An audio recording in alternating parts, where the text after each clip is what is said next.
All vector network models are constructed from these basic vector network elements, edges and junctions, and sometimes connections. But depending on the type of system you're going to model, drives the type of logical network that you use. The different types of logical networks include topological networks, undirected networks, and directed networks. Topological networks model connections between features and include a set of integrity and feature class behavior rules. For example, partial features cannot have gaps or overlap. Undirected networks model connections between features that flow in both directions. The resource or agent is undirected by the network. For example, a vehicle travels to and from work using different routes across a transportation network.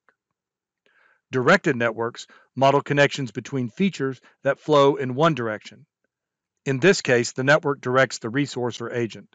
For example, a stream network directs flow of water from a spring all the way to the sea.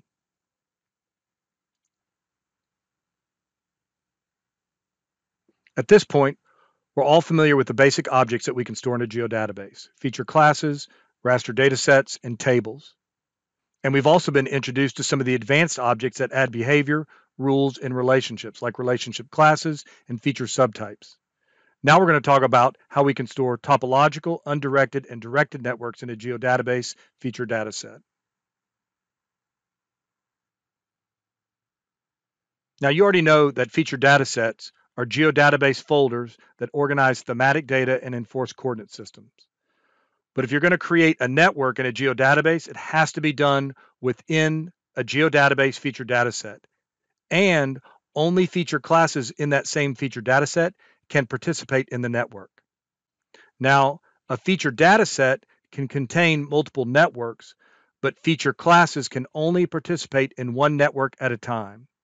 If you look at the catalog pane on the right, you can see in the intermediate demo data file geodatabase, I have the Sunset Valley feature dataset, in which I've created a parcels topological network, a streets undirected network, and a streams directed network. So I have multiple networks that exist within a single feature dataset.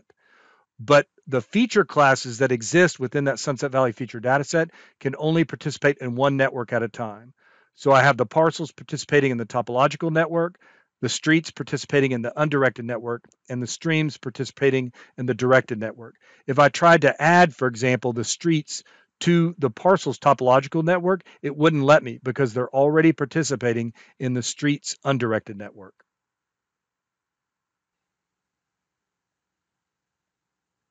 Now, there are different network connectivity models in ArcGIS to represent the basic network types, including topological, undirected, and directed networks. For topological networks, we use geodatabase topology or map topology. For undirected networks, we use transportation or multimodal networks.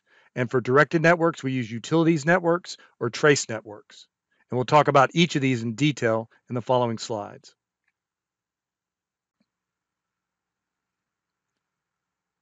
Let's start with geodatabase topology, which is a persistent topology stored as an object in a geodatabase. Geodatabase topologies include one or more integrity and/or feature class behavior rules, and those rules model real-world connectivity. For example, parcels must not have gaps or overlap, streams must not self-overlap, and census tracts must be covered by blocks so that their boundaries are coincident. And we create geodatabase topology in the geoprocessing pane in the data management toolbox. Under the topology toolset, you can see there's a create topology geoprocessing tool where you can name your topology, identify the participating feature classes, and identify the rules that you're going to enforce. Now, once you create your topology, you must validate the topology to discover the topological errors. And if you look in the contents pane on the right, you can see in the parcels topological network group layer, there are point errors, line errors, and polygonal error symbology that symbolize the features in your map view that break your topological rules. In the images at the bottom of your screen, you can see on the left side, the coral symbols indicate the topology errors. And in the middle image, I can see that this topology has three different rules: must not have gaps, must not have overlap, and must not have dangles. And this particular parcels feature class that is participating in the topology has a number of these type of topological errors identified. For example, the right-of-way between the parcels creates an error that may or may not be an exception. It looks like there must be two coincident parcels overlapping each other, and there is a dangle that you see dangling out in the right-of-way there that must be fixed.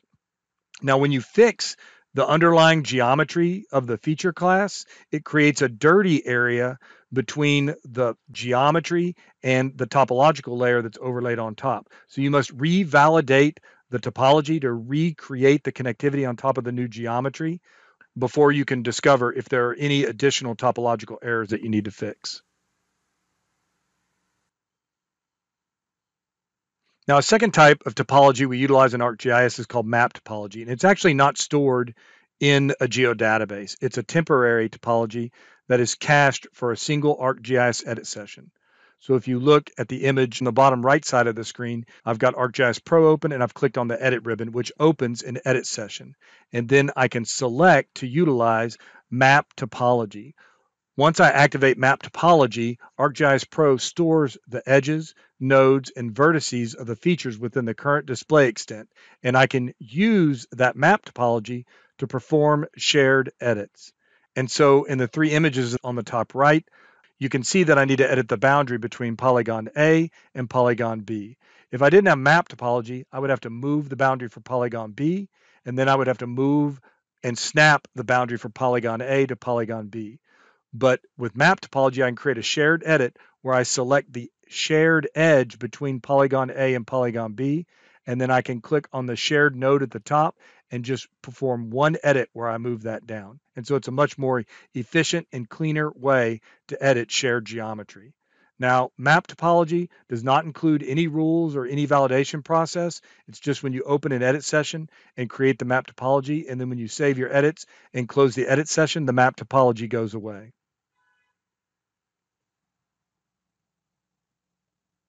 A transportation network is a simple connectivity model for a single transportation mode. For example, pedestrians, bicycles, vehicles, buses, trains, boats, or airplanes all represent a single mode of travel. It's an undirected network where all of these modes of transportation can travel in both directions. Now, it's important to note that it's not called a transportation network in ArcGIS. Instead, ESRI uses the more general term network dataset, and you can see that reflected in the geoprocessing pane in the Network Analyst Tools toolbox in the Network Dataset toolset, where you'll find the Create Network Dataset tool. Once you create a network dataset where you've modeled speed limits, travel time, traffic, etc., you can use the analysis tools to analyze your transportation network. For example, you can perform the same transportation network analyses I performed in the opening demonstration for this lecture, including routing, service area, and origin destination network analyses.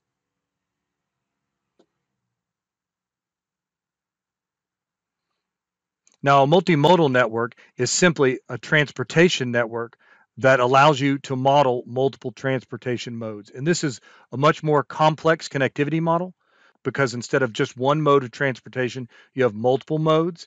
Again, it's an undirected network in which resources, which can be people or cargo, for example, can travel in both directions. And the different modes of transportation are connected by stations that service network junctions. So, for example, in the image below, I have different networks there. I have a pedestrian network, a bike network, a rail network, and a car network. And they are connected at the junctions where they have coincident geometry. So, for example, if I wanted to connect all of these networks at a single station, for example, Union Station, I would have a junction representing Union Station in each of my participating network feature classes. Now, we create multimodal transportation networks the same way we create a simple transportation network. We just include additional participating feature classes and configurations, and we can also perform all the same transportation network analyses. A utility network is a complex connectivity model for utilities or telecom. This is a directed network in which the resources, gas, water, electricity, for example, flow in one direction. And you can model the infrastructure components and behavior. If you look in the lower right-hand corner of your slide, you can see how complex an electric distribution system is. And you can model each of these junctions and also edges within a utility network. Now you create a utility network in the geoprocessing pane using tools in the Utility Network Tools toolbox. Once you create your utility network, you can trace how the resources flow through the network and utilize those traces to analyze how a network is affected by storms, outages, or equipment failures. The last type of network we're going to talk about are trace networks, which is a simple connectivity model for infrastructure, utilities, and hydrography. Now, a trace network is a directed network in which the resources, like utilities, rail, or water, flow in one direction. And you can model simple utility or non-utility networks. Now you create a trace network in the geoprocessing pane in the Trace Network Tools toolbox using the Create Trace Network geoprocessing tool. And once you create the network, then you can trace how resources flow through the network and analyze system connectivity. So if you look at the image in the lower right-hand corner, you can see that I've got a simple trace network in which I've created a starting point from which to trace, and I'm tracing all connected features. And so everything that is connected is highlighted in yellow until it gets to the barrier, and the barrier object blocks the flow of whatever the resource is to the remaining portion of the network, which is not highlighted in yellow.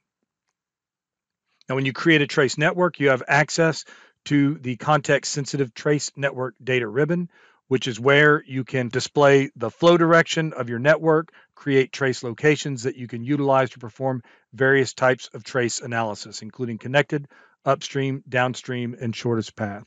And we're going to talk in more detail about trace networks because they are the most simple form of network. So we're really going to roll up our sleeves and learn how to create, configure, and analyze trace networks.